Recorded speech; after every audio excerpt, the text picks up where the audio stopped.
1949 November 26 Delhi അതിന്റെ ശൈത്യകാലത്തേക്ക് കാലെടുത്തു വയ്ക്കുമ്പോൾ ഒരു പുതിയ രാഷ്ട്രത്തിന്റെ ഭാഗധേയം കുറിക്കപ്പെടുകയായിരുന്നു.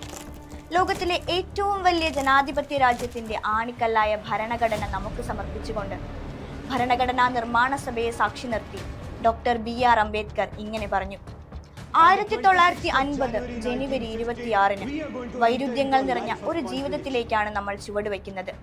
രാഷ്ട്രീയത്തിൽ നമുക്ക് സമത്വമുണ്ടാകും, എന്നാൽ സാമൂഹികവും സാമ്പത്തികവുമായ ജീവിതത്തിൽ അസമത്വം തുടരും.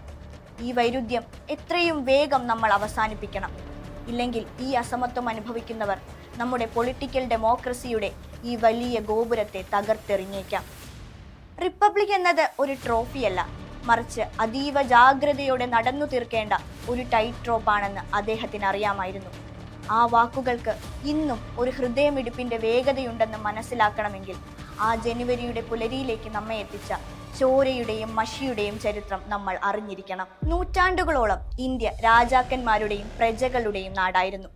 ഒരു മൊണാർക്കിയിൽ നിങ്ങളുടെ അവകാശങ്ങൾ തീരുമാനിക്കുന്നത് പാരമ്പര്യമായി അധികാരം കിട്ടിയ ഒരു ഭരണാധികാരിയുടെ താല്പര്യങ്ങളാണ്.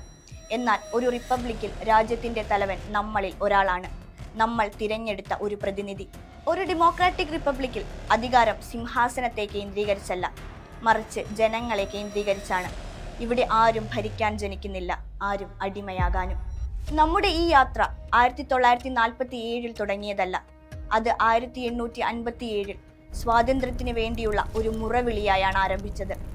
പട്ടാളക്കാരും സാധാരണക്കാരും ഒരുമിച്ച് വന്നപ്പോൾ അവർ ഒരു കമ്പനിക്കെതിരെ പോരാടുക മാത്രമല്ല ചെയ്തത്, മറിച്ച് നഷ്ടപ്പെട്ടുപോയ നമ്മുടെ പരമാധികാരം തിരിച്ചു പിടിക്കാനുള്ള ഒരു ശ്രമമായിരുന്നു അത്. അവർ ദില്ലിയിലേക്ക് മാർച്ച് ചെയ്ത് ബഹദൂർ ഷാ സഫറിനെ ചക്രവർത്തിയായി പ്രഖ്യാപിച്ചപ്പോൾ അത് നമ്മുടെ യഥാർത്ഥ സ്വത്വത്തിന് വേണ്ടിയുള്ള ആദ്യത്തെ കൂട്ടായ പരിശ്രമമായിരുന്നു. പക്ഷേ പോരാട്ട വീര്യത്തിനൊപ്പം ഒരു വ്യക്തമായ ബ്ലൂ പ്രിന്റ് നമുക്ക് ആവശ്യമായിരുന്നു. ഇന്ത്യക്കാർക്ക് സ്വന്തമായി ഒരു ഭരണഘടന നിർമ്മിക്കാൻ കഴിയില്ലെന്ന് ബ്രിട്ടീഷുകാർ പരിഹസിച്ചപ്പോൾ 1928 മോട്ടിലാൽ നെഹ്റു റിപ്പോർട്ടിലൂടെ നമ്മൾ അതിന് മറുപടി നൽകി. ഒരു ഇന്ത്യക്കാരൻ പോലുമില്ലാതെ നമ്മുടെ വിധി തീരുമാനിക്കാൻ സൈമൺ കമ്മീഷൻ വന്നപ്പോൾ നമ്മൾ സൈമൺ ഗോ ബാക്ക് എന്ന മുദ്രാവാക്യത്തിൽ ഒതുങ്ങുക മാത്രമല്ല ചെയ്തത്, ഒറ്റയ്ക്ക് മുന്നോട്ടു പോകാൻ തീരുമാനിക്കുക കൂടെയായിരുന്നു.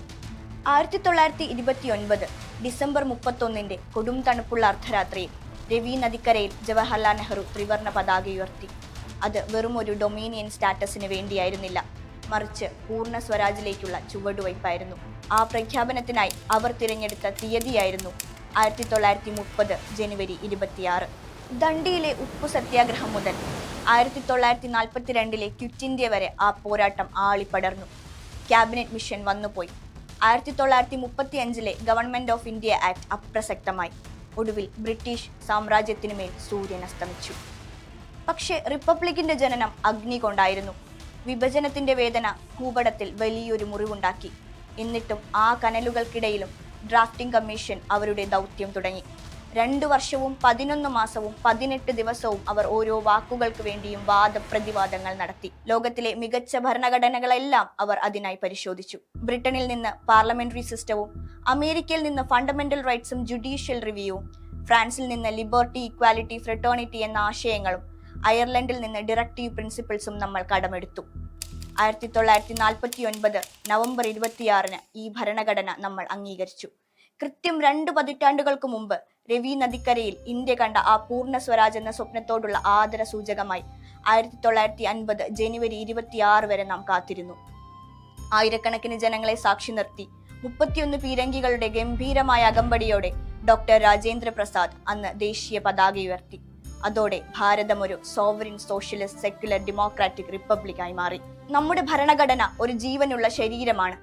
ഭരണഘടനയുടെ ശ്വാസകോശം പ്രിയാമ്പിളും ഡയറക്റ്റീവ് പ്രിൻസിപ്പിൾസുമാണ്.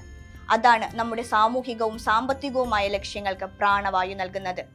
എന്നാൽ അംബേദ്കർ പറഞ്ഞതുപോലെ ഭരണഘടനയുടെ ഹൃദയവും ആത്മാവും ആർട്ടിക്കിൾ 32 കോൺസ്റ്റിറ്റ്യൂഷണൽ റെമഡീസിനുള്ള അവകാശം. നിങ്ങളുടെ അവകാശങ്ങൾ ലംഘിക്കപ്പെട്ടാൽ സാധാരണക്കാരനായ ഒരു പൗരന് നേരിട്ട് പരമോന്നത കോടതിയിലേക്ക് നടന്നു കയറാനുള്ള അധികാരമാണത്. ഭരണഘടനയിൽ കാലാനുസൃതമായ മാറ്റങ്ങൾ വരുത്താൻ ആർട്ടിക്കിൾ 368 പ്രകാരം ഭേദഗതികൾ കൊണ്ടുവരാം. 1973 ചരിത്രപ്രധാനമായ കേശവാനന്ദ ഭാരതി കേസിൽ സുപ്രീം കോടതി ഇങ്ങനെ വിധിച്ചു: പാർലമെന്റിന് ഭരണഘടനാ വ്യവസ്ഥകൾ മാറ്റാം, പക്ഷേ ഭരണഘടനയുടെ ബേസിക് സ്ട്രക്ചറിൽ മാറ്റം വരുത്താൻ ആർക്കും അധികാരമില്ല. നിങ്ങൾക്കൊരു വീടിന്റെ ഫർണിച്ചറുകൾ മാറ്റാം, പക്ഷേ അതിന്റെ മേൽക്കൂര താങ്ങി നിർത്തുന്ന തൂണുകൾ തകർക്കുന്നത് അഭികാമ്യമല്ല. ആ വലിയ സൗധത്തിന്റെ ചുവരുകളിൽ ഇന്ന് പുതിയ വിള്ളലുകൾ വീണിട്ടുണ്ടോ എന്ന് നാം ആത്മപരിശോധന നടത്തേണ്ടിയിരിക്കുന്നു. കലണ്ടറിലെ ഒരു ചുവന്ന അക്ഷരത്തിനപ്പുറം ഓരോരുത്തരും നെഞ്ചിലേറ്റിയ ഒരു വലിയ ഉറപ്പായിരുന്നു നമ്മുടെ റിപ്പബ്ലിക്. അതിസമ്പന്നതയുടെ ഗോപുരങ്ങളും നിത്യവൃത്തിക്കായി ഉഴറുന്ന സാധാരണക്കാരന്റെ വിയർപ്പും തമ്മിലുള്ള ദൂരം അളക്കാനാവാത്ത വിധം വർദ്ധിക്കുമ്പോൾ പണ്ട് കണ്ട ആ സമത്വ സുന്ദരമായ സ്വപ്നം എവിടെയോ വഴിതെറ്റിപ്പോയോ എന്ന് സംശയിക്കേണ്ടിയിരിക്കുന്നു. സാമൂഹിക പ്രവർത്തകരുടെയും വിദ്യാർത്ഥികളുടെയും പ്രതിഷേധങ്ങൾ കടുത്ത നിയമങ്ങളാൽ അടിച്ചമർത്തപ്പെടുമ്പോൾ നമ്മൾ കാണുന്നത് ജനാധിപത്യത്തിന്റെ തകർച്ചയാണ്. വിചാരണ പോലും നേരിടാനാകാതെ ജാമ്യം നിഷേധിക്കപ്പെട്ട് നിയമങ്ങൾക്ക് കീഴിൽ വർഷങ്ങളോളം തടവിലാക്കപ്പെടുന്ന മനുഷ്യർ ഇന്ത്യയുടെ നീതിന്യായ വ്യവസ്ഥയ്ക്ക് മുന്നിലെ വലിയ ചോദ്യചിഹ്നമായി മാറിയേക്കാം. ഭരണഘടനയുടെ മതേതര സ്വഭാവം തകർക്കപ്പെടുമ്പോൾ, ന്യൂനപക്ഷങ്ങൾ പാർശ്വവൽക്കരിക്കപ്പെടുമ്പോൾ നമ്മുടെ പ്രിയാമ്പിൾ ഒരു സഹായത്തിനായുള്ള നിലവിളിയായി മാറുന്നു. ഒരു റിപ്പബ്ലിക്കിന്റെ കരുത്തളക്കുന്നത് അവിടുത്തെ ഏറ്റവും ദുർബലനായ പൗരന്റെ സുരക്ഷ നോക്കിയാണ്. നിയമം ശക്തരെ മാത്രം സംരക്ഷിക്കുമ്പോൾ അത് റിപ്പബ്ലിക് അല്ല, അതൊരു ഒളിഗാർക്കി മാത്രമാണ്. ഭരണഘടന ജനങ്ങളെ അടിച്ചമർത്താനാണ് ഉപയോഗിക്കുന്നതെന്ന് കണ്ടാൽ ഇത് കത്തിക്കുന്ന ആദ്യത്തെ ആൾ ഞാനായിരിക്കും. ഡോക്ടർ BR അംബേദ്കറുടെ ഈ വാക്കുകൾ വെറുമൊരു മുന്നറിയിപ്പല്ല, മറിച്ച് നമ്മുടെ റിപ്പബ്ലിക്കിന്റെ കാവലാളാകാൻ ഓരോ പൗരനോടുമുള്ള ആഹ്വാനമാണത്. നിയമം മനുഷ്യാന്തസ്സിനെ സേവിക്കാനുള്ളതാണെന്നും അത് അടിച്ചമർത്തലിനുള്ള ആയുധമാക്കരുതെന്നുമുള്ള അദ്ദേഹത്തിന്റെ ഉറച്ച ബോധ്യമാണ്. നമ്മുടെ മൗനങ്ങളിലല്ല, മറിച്ച് നമ്മുടെ ചോദ്യങ്ങളിലും പ്രതിഷേധങ്ങളിലും നീതിക്ക് വേണ്ടിയുള്ള വിട്ടുവീഴ്ചയില്ലാത്ത മുറവിളികളിലുമാണ് ഈ രാജ്യം നിലനിൽക്കുന്നത്. ജനാധിപത്യ മൂല്യങ്ങളെ സംരക്ഷിക്കുക എന്നത് നമ്മുടെ ഓരോരുത്തരുടെയും കടമയാണ്.